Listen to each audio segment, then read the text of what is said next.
Welcome back to Seeing Life from a Different Angle. I thought today I would read from C.S. Lewis, and it is one of his letters from February 23rd, 1947.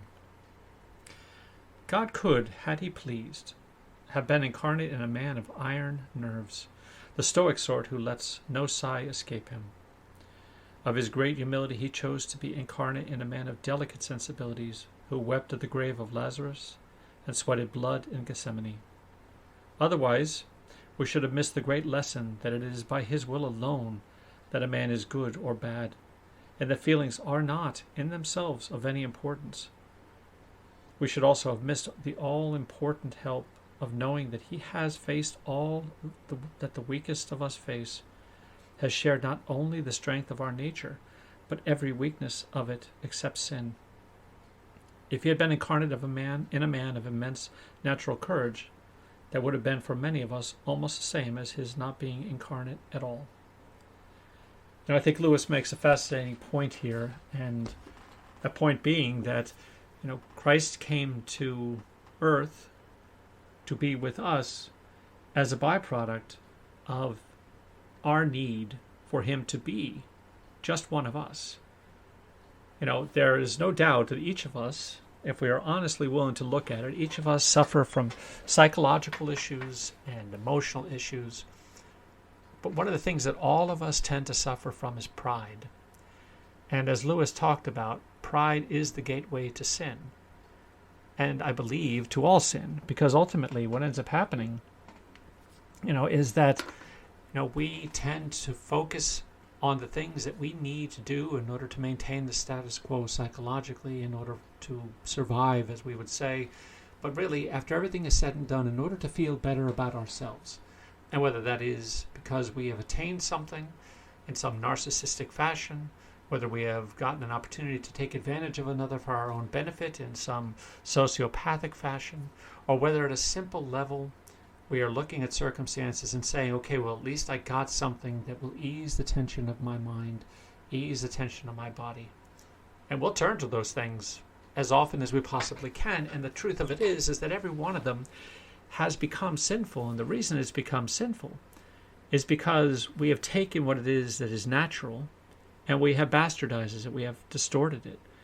There's a part in the book that C.S. Lewis wrote called The Great Divorce, whereas this one individual, he has gone to this place that it lies between purgatory and heaven, and he has this choice to make. And that choice is, does he go back to where it is he came from, or does he move forward towards the mountains, towards that higher peak, towards where God is, to see the face of God? And so he's confronted, for want of a better word, by this angel, and he is carrying this little red lizard on his shoulder.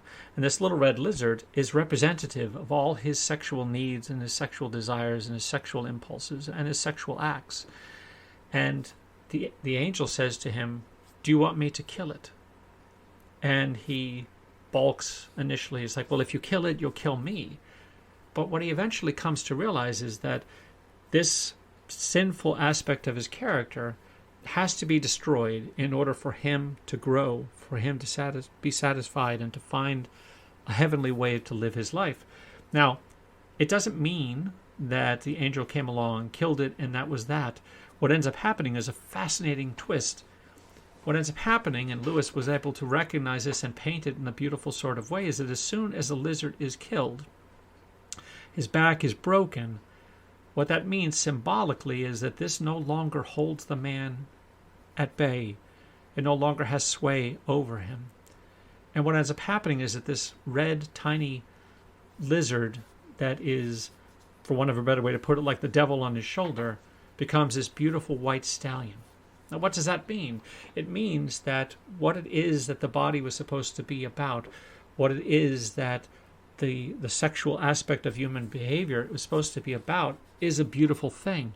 But it gets so distorted by sin, by our pride, and by our use of it to gain some measure of gratification. And so when Lewis is talking about this in this letter, I think what he's able to recognize is, we have this being, this God, who comes to us and is born to us as this simple human being. Nothing spectacular to look at, nothing spectacular to behold, but what he teaches, what he preaches, what he does through his salvation of human beings by giving them cures, not just of the body and not just of the mind, but of their spirit. What he does is spectacular. And he doesn't do it by being Hercules. He doesn't do it by being, a character, a Zeus from Greek mythology. He doesn't do any of these things. What he does is he says, if you follow me and you live as I do, that my yoke is really easy. And what he means by that, I think, is that, to love others is truly easy as long as you get out of your own way. And so therefore, when we think about it, if Christ had been born on this world, to this world, as this powerful, this man of superhuman strength, this man of super character, he would have not been Christ. Instead, he would have been just another figure from mythology that says, I'll rescue you and save you from what it is that you're experiencing. And he would have done so out of his own pride, out of his own sense of, look what I can do. You think about our leaders, whether they are political, whether they are religious, whatever the case might be, and ask yourself, are they acting out of pride? Are they acting out of something for themselves? And if they are, then are they not doing what is truly unhealthy for them and for us? Or are they acting as Christ did? Humbly, simply, passionately, straightforwardly, saying, we are all human beings. We all have the opportunity to put our egos aside, to move from the ego drama to the theodrama, which is about one's relationship with God. Be well.